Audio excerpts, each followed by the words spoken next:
Good morning বন্ধুরা, আশা করি তোমরা সবাই ভালোই আছো। আর বাইরেটা তো তোমাদেরকে দেখিয়েই দিলাম। আর সকাল সকাল সবাই উঠে পড়েছে, কেন বলো তো? আজ হলো সোমবার।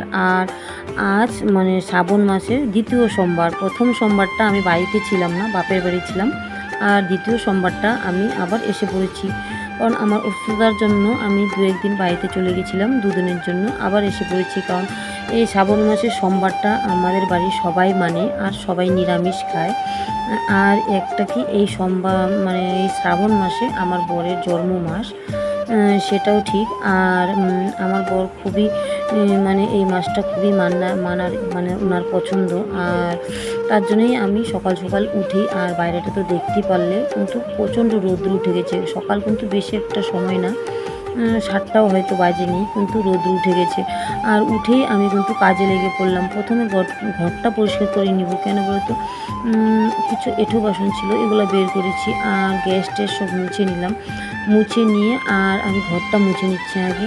মুছে নিয়ে তারপরে আমি আবার অন্য উঠান টুঠান ঝাঁপ দিয়ে তারপরে সমস্ত কাজ করে তারপরে কিন্তু আমি ঠাকুর ঘরে চলে যাব। আর একটু ফ্যানাল দিয়ে নিলাম, কেন বলো তো? ফ্যানালটা দিলে একটু, আর ইঁদুরে আমার প্রচণ্ড উৎপাত করে ঘরে। যত সবজি টবজি আছে সব ফ্রিজের নিচে নিয়ে ঢুকিয়ে রেখে দেয়। তার জন্য আরও আমার একটা অসুবিধা হয়, যেহেতু ফ্রিজটা একটু ডিস্টার্ব আমাদের। আর যাই হোক, আমি সব পরিষ্কার করে নিলাম, একদম পরিষ্কার করে নিয়ে তারপরে কিন্তু আরও কিছু কাজ আছে, সেগুলোও সব করে নেব। সবাই উঠে পড়েছে, যে যার মতন কাজে লেগে পড়েছে। আর এদিকে শাশুড়ি মা সমস্ত ঠাকুরের কাজ করছে, করে টরে উনি মোটামুটি রেডি করে রেখেছেন, কারণ ওনাও বেশ কয়েকদিন থেকে ঠাকুর ঘরে ঢুকতে পারছিলেন না। দুবেলায় আমিই পূজা দিচ্ছিলাম, কিন্তু 1-2 দিন থেকে উনি একটু সুস্থ হয়েছে। উনি সুস্থ হলে কিন্তু আমাকে ঠাকুর ঘরে ঢোকার কথা বলে না। আর আমিও সময়টাও যেহেতু পাই না, আর সকালটা টাইম আমার প্রচণ্ড বিজি হয়, কারণ বাচ্চা দুটোকে রেডি করা, টিফিন বানানো, তারপর আবার রান্না করে আবার খাওয়ানো, ওদেরকে দোকানে যাওয়ার জন্য রেডি করা, সমস্ত কিছু ঘরের কাজ বাইরের কাজ করে আমার এতটাই চাপ পড়ে যায়। তার জন্য উনি এতটা আমাকে জোর করে না। যাই হোক, আজকে সোমবার, তাই বলে উনি যেহেতু একটু সুস্থ হয়েছে, উনি ফুল টুল তোলে, বাসন মেজে সব রেডি করে রেখেছে। আর ওনার এতটাই মাথা ঘুরে, উনি বসে অনেকটা সময় ধরে পূজা দিতে পারেন না। তার জন্য যাই হোক, আমি পূজাটা আমি দিয়ে দিলাম। দিয়ে তারপরে আমি আবারও আমার রান্নাঘরে যেতে হবে, কারণ বাচ্চাদের আজকে স্কুল পাঠাতে পারবো কি নাই বুঝতে পারছি না। যাই হোক, যতটুকু পারি চেষ্টা করছি, কারণ আমার অনেকটাই লেট হয়ে গেছে। আর এই যে দেখো, আমার কিন্তু সব রাধা গোবিন্দ গোপাল সব আছে এক জায়গাতেই, ওই যে দেখতেই পাচ্ছ সব রেডি করা।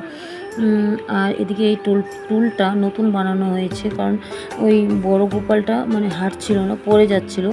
আর এদিকে আমরা শিবের জল ঢালার জন্য সব রেডি করে ফেলেছি আমি। আর যাই হোক, এখন একটু বসে আছি, যেহেতু বর স্নান করতে গেল, আর আমি সব রেডি করে বসে আছি। উনি আসবে, তারপরে আমরা ঢালবো। আর এদিকে দেখো, আমাদের কত তুলসী বাগান। আমার ওই যে ভোলেনাথ, ও এখানেই আছে। আর এই তুলসী গাছগুলো আমার শাশুড়ি মার প্রচণ্ড পছন্দ।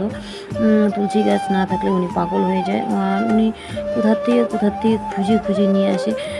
তাই আমি বুঝতেই পাইনি উনি না থাকলে আমার অবস্থাটা কী হবে।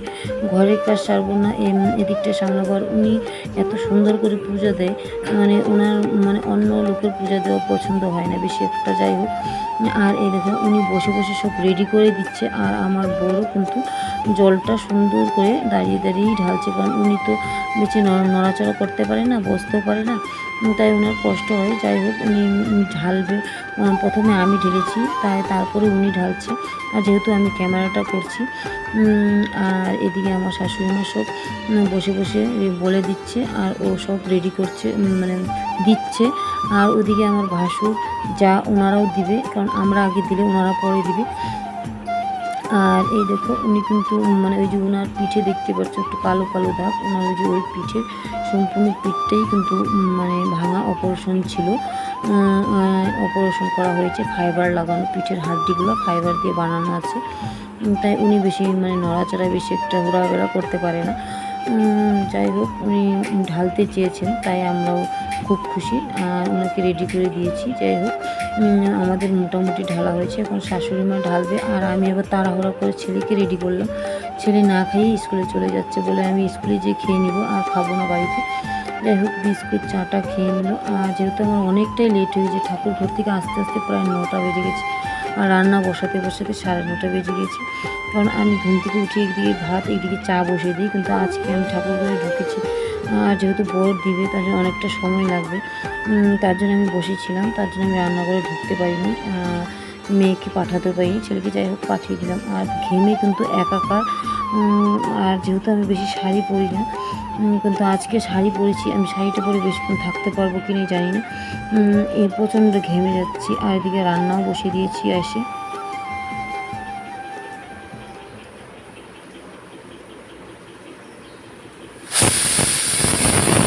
আর মানে ডালটা বসিয়ে দিয়েছি, আর এদিকে সবজি টবজি সব রেডি করছি। সাইডে আবার সবজি সব কেটে নিচ্ছে। আর শাশুড়ি মেয়ে মানে এসে আবার মানে হাঁপিয়ে গেছে, কারণ অনেকটা সময় তিনি উপাস ছিলেন, তাই তো ওনার জন্য লেবু দিয়ে শরবত বানাচ্ছি। একটা লেবু, গোটা লেবু দিয়ে দিচ্ছি, বড় বিশাল বড়, দিয়ে ওনাকে আমি চিনি লবণের জল দিব। কারণ উনি যেহেতু বয়স্ক মানুষ, আর শরীরটা খুবই খারাপ যাচ্ছে ওনার, মানে ওনার বলতে না, আমাদের বাড়ির ঘরের সবারই। আমাদের 4-5 জন আছি, তা আমরা 4-5 জনেরই একজনের না একজন শরীর খারাপই যাচ্ছে। যাই হোক আমি ওনাকে শরবতটা দিয়েছি, আর এদিকে আমি রান্নাটাও মোটামুটি বসিয়ে দিয়েছি। আর এদিকে দেখো আমি কিন্তু আর দেখালাম না, আমার কিন্তু রান্নাও হয়ে গেছে, আর মোটামুটি কয়েকজনকে খাওয়াও দিয়ে দিয়েছি। দিয়ে আর আমার ওই দেখো ডাঁটা চচ্চড়ি, আলু ভাজা, মটর ডাল, বুটের ডাল করেছি, করে তারপরে আবার নিরামিষ সবজি করেছি। এখন মোটামুটি যারা বাকি আছে সবাইকে দিয়ে তারপরে আবার অন্যান্য কাজ টাজ করে ফেলবো, করে টোরে আবার স্নান করব। কেন বলতো, এত গরম না কিছুতেই থাকা যায় না, 2-3 বার চান ছাড়া আমি থাকতেই পারছি না, এত গরম। সবাইকে খেতে দিয়ে দিলাম বরকে।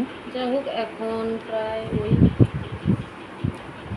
6:30 পার হয়ে গেছে, আর বর এক জায়গায় গেলে মানে একটা মানে ওদের কোম্পানির, টাটা কোম্পানির একটা মিটিং আছে, ওখানে ডাকছে সবাইকে যারা গ্রিলের কাজ করে, এই দোকানে সব দোকানে গেলে সব দোকানে থেকে যায় আমাদের ওই জায়গায়, এমনই সিস্টেম।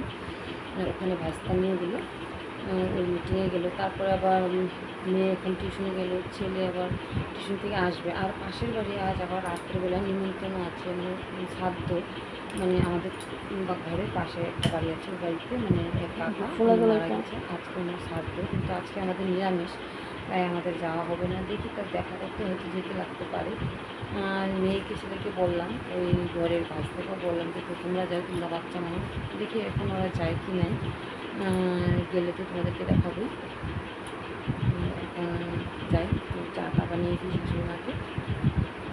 প্রচণ্ড গরম, 2-3 বার না চান করলে কিছুতেই থাকা যাচ্ছে না, এত গরম, মানে কি বলবো, মানে অবস্থা একদম শেষ, প্রত্যেকটা মানুষের জীবন একেবারে নাজেহাল করে দিচ্ছে এত গরমে। আর আমি তো বেশিরভাগ যেহেতু সারাদিন রান্নাঘরে থাকি, তার জন্য গরমটা আমার আরও বেশি লাগে, গ্যাসের সামনে মানে সারাদিন রান্না করতে হয়, বেশিরভাগই রান্না মানে বেশিটা টাইমেই রান্না করে থাকতে হয়, তার জন্য এই যে এক রান্না করতে করতে আরেক রান্না, আরেক রান্না করতে করতে আরেক রান্না, তার জন্য গরমটা মানে আরও বেশি লাগে। গরমের অবস্থা একদম খারাপ হয়ে যাচ্ছে, শরীরও অসুস্থ হয়ে যাচ্ছে, কিছু দিক থেকে শরীরটা অসুস্থ হয়ে, কিন্তু অসুস্থ হলেও তাও চলতে লাগছে, কারণ আর ঘরের কাজের লোক করে আমি, আর শাশুড়ি মারও শরীর ভালো না, মানে ঘরের প্রত্যেকটা লোকেরই শরীর অসুস্থ, মানে কিছুদিন থেকে, বেশ কিছুদিন থেকে এমনই চলছে। আর বরকে তো ডাক্তার দেখিয়ে আনলাম, কিন্তু আবার যেতে হবে হয়তো 1 মাস পরে, প্রায় 2 মাসের মতন হয়েই যাচ্ছে। দেখি এখন কী করা যায়, কীভাবে পাঠানোর ব্যবস্থা একটা করতে হবে। আর যদি ব্যবস্থা না করতে পারি তাহলে লেটে পাঠাতে হবে। আর বাইরে পাঠানো তো রামসাম ব্যাপার না, আমাদের মতন মানুষদের তো চাপই, একটু কি বেশিটাই চাপ হয়, অনেকটা চাপ হয়ে যায়। আর ওর পিছনে তো মানে প্রচুর টাকা ঢালা হয়েছে, তাও ওষুধটা খাই, মানে ওষুধটা কোনো দিনই বন্ধ করতে পারবে না, ও যতদিন বেঁচে থাকবে ওষুধ খেয়েই বাঁচতে হবে। ট্রাই করছি, আর একটার পর একটা তো লেগেই আছে, একটা মানে একটা সারার চেষ্টা করি, আরেকটা হয়ে যায়, আরেকটা সারার চেষ্টা করি, আরেকটা হয়, মানে এভাবেই চলছে আমাদের ঘরে ফ্যামিলিতে। যাই হোক এখন রাখি, পরে আবার তোমাদের সাথে দেখা হবে। তো এখন বেজে গেছে প্রায় 9:30, আর এই যে একটা গিফট আনা হলো, শাড়ি দেওয়া হবে, এটা কেমন হয়েছে,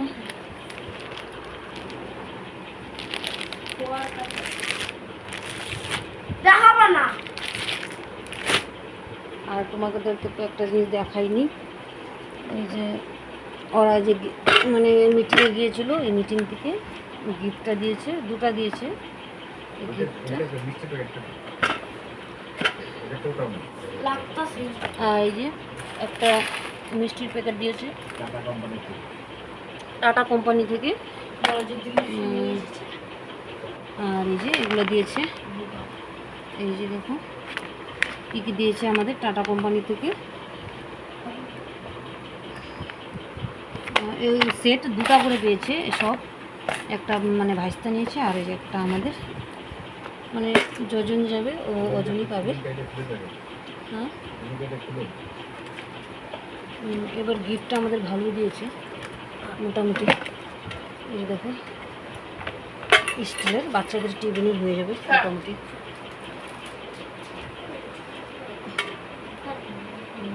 সুন্দর হয়েছে।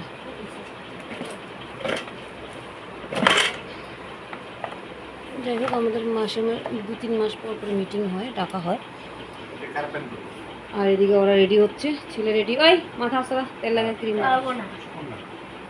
যাই হোক, ভাইস্তা আর আমার ছেলে চলে গিয়েছিল, আর মেয়ে যায়নি। আর এখন বাজে প্রায় ওই 11:30টার মতন। সবাইকে শুয়ে টুয়ে দিলাম, আর এখন একটু সময় পেলাম তাই মেয়ের চুলটা বেঁধে দিচ্ছি, কারণ সারাদিন অনেক ক্লান্ত যায় আর ওদেরকে এতটা সময় দিতে পারি না গুছানোর গাছানোর। যাই হোক, এখন মেয়েকে বললাম যে আসো, এখন একটু সময় আছে, ও ঘুমায়নি। আমি বললাম তাহলে চুলটা বেঁধে দিই। আর চুলে প্রচণ্ড খুশকিও হয়েছে, আর এতটাই মানে কাজে বিজি থাকি যে ওদেরকে নজর রাখবো। যাই হোক, আজকের মতন রাখি। Like comment share